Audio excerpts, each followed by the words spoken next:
सावन का पहला सोमवार है। इस पवित्र दिवस पर एक महत्वपूर्ण सत्र का प्रारंभ हो रहा है और सावन के इस पहले सोमवार को मैं देशवासियों को बहुत बहुत शुभकामनाएं देता हूं। आज संसद का मानसून सत्र का भी आरंभ हो रहा है। देश बहुत बारीकी से देख रहा है कि संसद का यह सत्र सकारात्मक हो, सृजनात्मक हो और देशवासियों के सपनों को सिद्ध करने के लिए एक मजबूत नींव रखने वाला हो। साथियों, भारत के लोकतंत्र की जो गौरव यात्रा है उसमें ये एक महत्वपूर्ण पड़ाव के रूप में मैं देख रहा हूं। व्यक्तिगत रूप से मुझे भी, हमारे सभी साथियों को भी ये अत्यंत गर्व का विषय है कि करीब 60 साल के बाद कोई सरकार तीसरी बार वापस आए और तीसरी पारी का पहला बजट रखने का सौभाग्य प्राप्त हो। ये भारत के लोकतंत्र की गौरव यात्रा की अत्यंत गरिमापूर्ण घटना के रूप में देश इसे देख रहा है। ये बजट सत्र है। मैं देशवासियों को जो गारंटी देता रहा हूं, क्रमशः रूप से उन गारंटियों को जमीन पर उतारना, इस लक्ष्य को लेकर के हम आगे बढ़ रहे हैं। ये बजट अमृतकाल का एक महत्वपूर्ण बजट है। हमें 5 साल का जो अवसर मिला है, आज का बजट हमारे उन 5 साल के कार्य की दिशा भी तय करेगा और ये बजट 2047 जब आजादी के 100 साल होंगे तब विकसित भारत का जो हमारा सपना है, उस सपने को पूरा करने की मजबूत नींव वाला बजट लेकर के हम कल देश के सामने आएंगे। हर देशवासी के लिए एक गर्व की बात है कि भारत बड़ी इकोनॉमी वाले देशों में सबसे तेज गति से आगे बढ़ने वाला देश है। गत 3 वर्षों में लगातार 8% ग्रोथ के साथ, 8% ग्रोथ के साथ हम आगे बढ़ रहे हैं, हम ग्रो कर रहे हैं। आज भारत में पॉजिटिव आउटलुक, इन्वेस्टमेंट और परफॉर्मेंस एक प्रकार से अपॉर्चुनिटीज की पीक पर है। ये अपने आप में भारत की विकास यात्रा का एक अहम पड़ाव है। साथियों,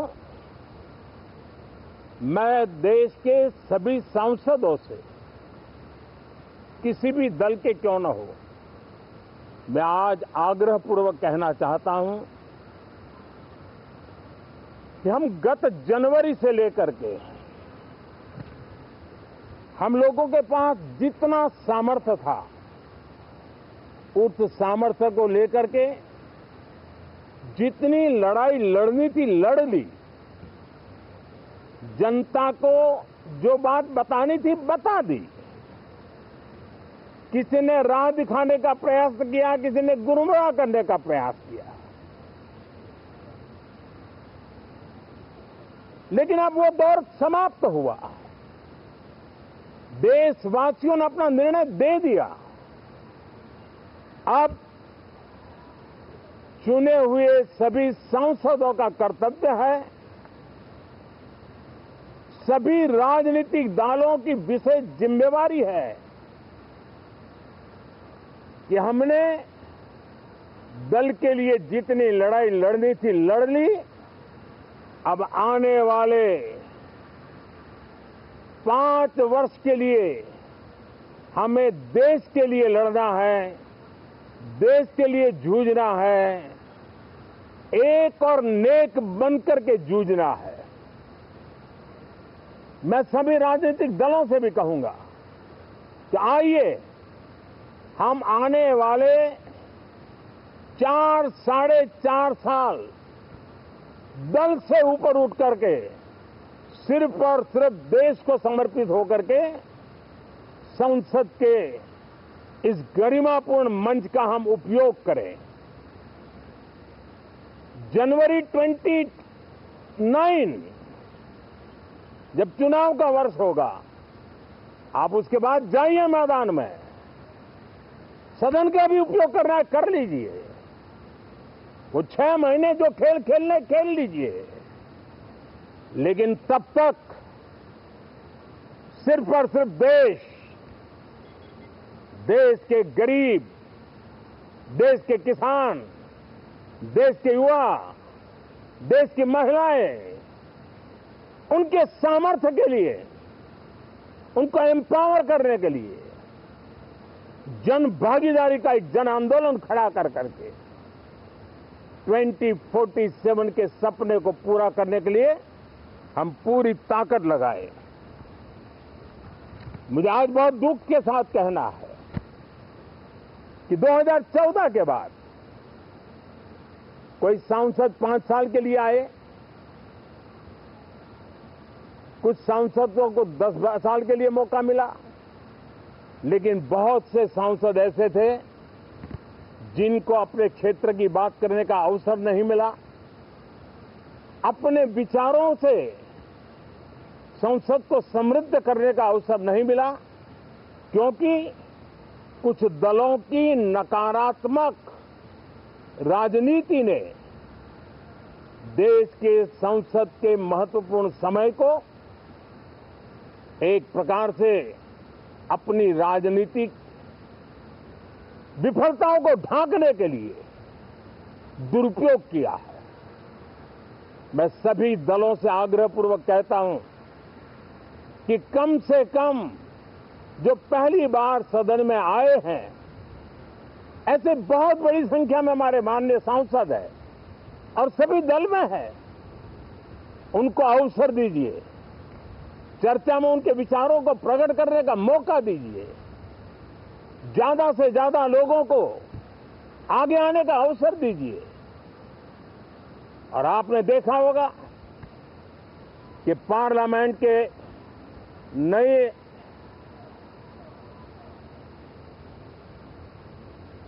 संसद गठन होने के बाद जब पहला सत्र था, 140 करोड़ देशवासियों ने बहुमत के साथ जिस सरकार को सेवा करने का हुक्म किया है देशवासियों ने, उसकी आवाज को कुचलने का और लोकतांत्रिक प्रयास हुआ। 2.5 घंटे तक देश के प्रधानमंत्री का गला घोंटने का, उनकी आवाज को रोकने का, उनकी आवाज को दबाने का लोकतांत्रिक परंपराओं में कोई स्थान नहीं हो सकता है।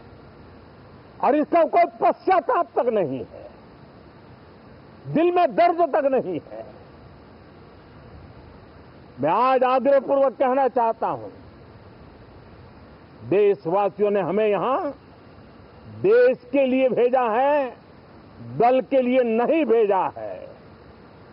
ये सदन दल के लिए नहीं, ये सदन देश के लिए है।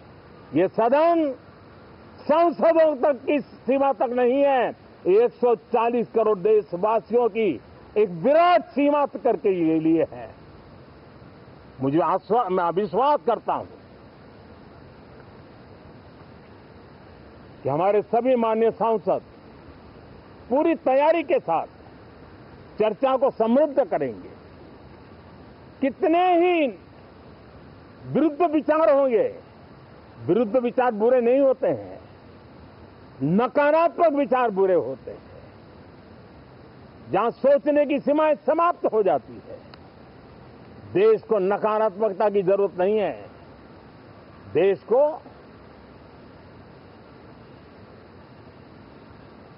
एक विचारधारा, प्रगति की विचारधारा, विकास की विचारधारा, देश को नई ऊंचाइयों पर ले जाने वाली विचारधारा से हमें आगे बढ़ाना होगा। मैं पूरा ही आशा करता हूं कि हम लोकतंत्र के इस मंदिर का भारत के सामान्य मानवीय की आशा आकांक्षाओं को पूर्ण करने के लिए सकारात्मक रूप से उपयोग करेंगे। बहुत बहुत धन्यवाद साथियों।